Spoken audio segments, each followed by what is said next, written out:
Egypt has plunged into a fresh outbreak of street violence as protesters vent their fury against President Morsi.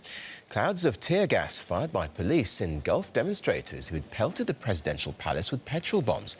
Well, amid the deepening crisis, the authorities have now decided to ban the YouTube video service in the country. RT's Belle True joins us live now from Cairo.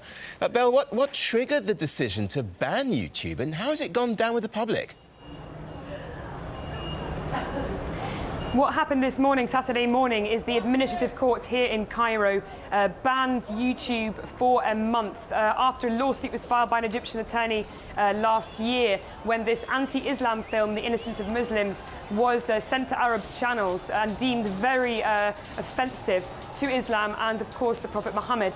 This 14-minute clip sparked mass outrage across the Arab world, including here in Egypt. We saw mass protests in front of the US Embassy in September last year, on September the 11th, resulting in hundreds injured. Around 70 were killed around the Middle East as this violent protest sparked mass outrage.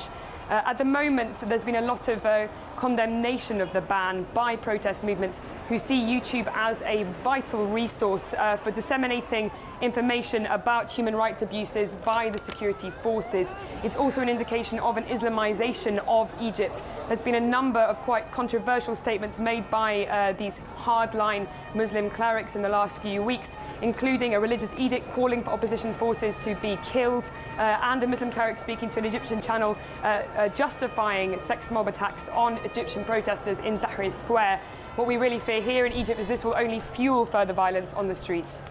And Belle, with the country already gripped by the crisis, this latest clampdown on freedoms is unlikely to ease tensions, is it? Absolutely. We've had a very restive country here in Egypt in the last 2 weeks, especially since the second anniversary of the January 25 revolution, when thousands gathered in the streets of Egypt complaining that the President Mohamed Morsi had not made key changes and demands of the revolution. Yesterday, we saw, Friday, we saw more protests as part of Friday's Day of Dignity. Thousands of protesters gathered across the main rallying points in the country, which devolved into clashes between anti-government protesters and security forces. In the capital here by the presidential palace, when groups attacked the building with Molotovs, they were pushed back by tear gas and water cannons. We saw bloodier violence in the governorates with unconfirmed deaths in Kafr al-Sheikh, as well as violent clashes in Alexandria, Tanta and Mahala. We have more protests on the horizon with further expected violence. We don't see this finishing anytime soon. OK, Belle True, keep an eye on all that for us, of course. For now, thank you.